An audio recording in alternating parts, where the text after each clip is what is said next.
ഉൽപ്പത്തി പുസ്തകം 3-ാം അധ്യായം 19-ാം തിരുവചനം. മണ്ണിൽ നിന്ന് എടുക്കപ്പെട്ട നീ മണ്ണിലേക്ക് ചേരുന്നത് വരെ നെറ്റിയിലെ വിയർപ്പ് കൊണ്ട് ഭക്ഷണം സമ്പാദിക്കും. നീ പൊടിയാണ്, പൊടിയിലേക്ക് തന്നെ നീ മടങ്ങും. ഈശോയിൽ ഏറ്റവും സ്നേഹമുള്ള സഹോദരങ്ങളെ, കുറച്ച് നാളുകൾക്ക് മുമ്പ് തൃശ്ശൂർ സൈഡിൽ ഒരു ശുശ്രൂഷയ്ക്ക് വേണ്ടി പോയിക്കൊണ്ടിരിക്കുക. എൻ്റെ കൂടെ 1-2 പേരുണ്ട്. ഞങ്ങളൊരു വാഹനത്തിലാണ് പോകുന്നത്. കുറച്ച് യാത്ര ചെയ്ത് കഴിഞ്ഞപ്പോൾ ഒരു ഓട്ടോറിക്ഷ, പെട്ടി ഓട്ടോറിക്ഷ, വെളുപ്പിനെ ഒരു 4:30-5 മണി ആയതേ ഉള്ളൂ. ഒരു പെട്ടി ഓട്ടോറിക്ഷ ഇങ്ങനെ ഓവർടേക്ക് ചെയ്ത് കയറിപ്പോയി. മീൻ കയറ്റിയ ഒരു വണ്ടിയായിരുന്നു. ഞങ്ങളെ പുറകെ ഇങ്ങനെ പതുക്കെ ചെല്ലുമ്പോൾ കാണുന്നത്, അവിടെ നിന്നൊരു 10-300 മീറ്റർ ദൂരം പോയില്ല, ഒരു നാഷണൽ പർപ്പസ് ലോറിയുടെ അടിയിൽ ചെന്ന് ഈ ഓട്ടോറിക്ഷ ഇടിച്ച് കയറി ഇത് ഓടിച്ച സഹോദരൻ അപ്പം തന്നെ മരണപ്പെട്ടു എന്നുള്ള. ഞാൻ ഓർക്കും, ഇതേപോലെ തമിഴ്നാട്ടിലാണ് കുന്നൂരിൽ നിന്ന് ഊട്ടിക്കുള്ള റൂട്ട്. ഞാനിങ്ങനെ ബൈക്കിൽ പോവുക, എന്നെ ഓവർടേക്ക് ചെയ്ത് ഇതുപോലെ ഒരു കാറിങ്ങനെ ഭയങ്കര സ്പീഡിൽ പോകുന്നുണ്ട്. ഞാനിടയ്ക്ക് നിർത്തി ഒരു ചായ കുടിയൊക്കെ കഴിഞ്ഞിട്ടാണ് പോകുന്നത്. പിന്നീട് ഞാൻ കാണുന്ന ഒരു 1/4 മണിക്കൂർ കഴിയുമ്പോൾ ചെല്ലുമ്പോൾ റോഡ് സൈഡിലും ഒരാൾ അടുത്ത പറമ്പിലുമായിട്ട് ഇങ്ങനെ തുണി കൊണ്ട് മൂടിക്കൊണ്ടിരിക്കുക. അത് കല്യാണം കഴിഞ്ഞിട്ട് 1 മാസം പോലും ആയില്ല. അവരൊരു ഹണിമൂൺ ട്രിപ്പ് പോലെ ഊട്ടിയിലേക്ക് പൊയ്ക്കൊണ്ടിരുന്ന ദമ്പതികളാണ്. ഇതേപോലെ എതിരെ വന്നൊരു കാറുമായിട്ട് തന്നെ കൂട്ടി കഴിച്ചിട്ട് ആ സ്പോട്ടിൽ 2 പേരും ജീവൻ നഷ്ടപ്പെട്ടു എന്നുള്ള വചനം നമ്മൾ ഓർപ്പിക്കുക. നിങ്ങൾ പൊടിയാണ്, നമ്മൾ എപ്പോൾ വേണമെങ്കിലും പൊടിയിലേക്ക് മടങ്ങാവുന്നവരാണ്. നമുക്കറിയാലോ, ഒരു സാധാരണ 50 വയസ്സ് വരെ ജീവിക്കുക എന്നൊക്കെ പറഞ്ഞ ഈ ലോകത്തെ ജീവിതം എന്ന് പറയുന്നത് വെറും 18,000 ദിവസങ്ങൾ മാത്രമേ ഉള്ളൂ.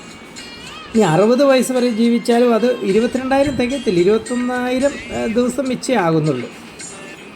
100 വയസ്സ് വരെ ജീവിക്കുക എന്ന് പറഞ്ഞാൽ പോലും കൂടിയും നമ്മൾ ഈ ലോകത്ത് ജീവിക്കുന്നവർ 36,500 ദിവസങ്ങളാണ്. ഇത്രയും കുറഞ്ഞ ഒരു കാലഘട്ടം ഈ ഭൂമിയിൽ നമ്മളിങ്ങനെ ആയിരിക്കുന്നതിന് വേണ്ടിയാണ് ഇത്ര റിസ്ക് എടുത്ത്, ഇത്ര ടെൻഷനിൽ, ഇത്ര വിഷമത്തോടെ നമ്മളങ്ങ് ഓടുക. എത്രയാ അധ്വാനിക്കുന്നത്, എത്രയാ കഷ്ടപ്പെടുന്നത്, എന്തൊക്കെ പണികളാണ് ചെയ്യുന്നത്, എന്തൊക്കെ തരികിടകളാണ് ചെയ്യുന്നത്. ഇങ്ങനെയൊക്കെ സമ്പാദിച്ചിട്ട് നമുക്ക് തൃപ്തിയല്ല, ഇങ്ങനെയൊക്കെ ഓടിയിട്ട് നമുക്ക് സാറ്റിസ്ഫാക്ഷൻ കിട്ടുന്നില്ല, നമ്മുടെ സ്വപ്നം അങ്ങോട്ട് അച്ചീവ് ചെയ്യാൻ പറ്റുന്നില്ല, നമ്മുടെ ലക്ഷ്യങ്ങൾ പിടിച്ചെടുക്കാൻ പറ്റുന്നില്ല. അവസാനം ഇങ്ങനെ ടെൻഷനും വിഷമങ്ങളും പ്രായമെത്താതെ മാരകമായ രോഗങ്ങളും സഹനങ്ങളും പ്രതിസന്ധിയിലൂടെ നമ്മൾ കടന്നു പോവുക.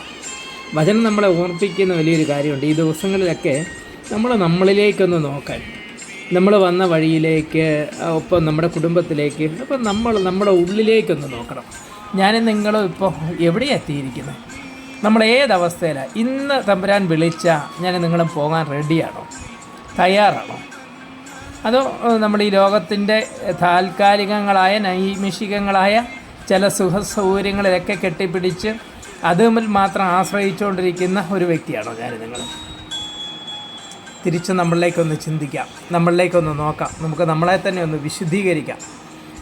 നമ്മളെ ദൈവത്തിൻ്റെ ഒരു കൃപയിലായിരിക്കാൻ, ദൈവത്തിൻ്റെ സ്നേഹത്തിലായിരിക്കാൻ, ആ സ്നേഹം മറ്റുള്ളവർക്ക് പങ്കുവെക്കുന്ന, എന്നെയും നിങ്ങളെയും കാണുന്നവർ ദൈവത്തെ കാണുന്ന ഒരു പ്രതീതി ഉണ്ടാകണം.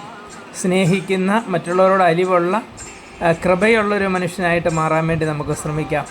നമുക്ക് പ്രാർത്ഥിക്കാം. ഈശോയെ, എന്നെ പൂർണ്ണമായി നിൻ്റെ കരങ്ങളിലേക്ക് ഞാൻ സമർപ്പിക്കാം. ഇന്ന് വരെയുള്ള എൻ്റെ ജീവിതത്തിൽ ഒത്തിരി പോരായ്മകളും കുറവുകളും ഒക്കെയുണ്ട്. തമ്പുരാനെ, അതെല്ലാം ക്ഷമിച്ച് നിൻ്റെ സ്നേഹത്താലും നിൻ്റെ കൃപയാലും എന്നെ നിറയ്ക്കണമേ. Amen. Praise the Lord. Hallelujah.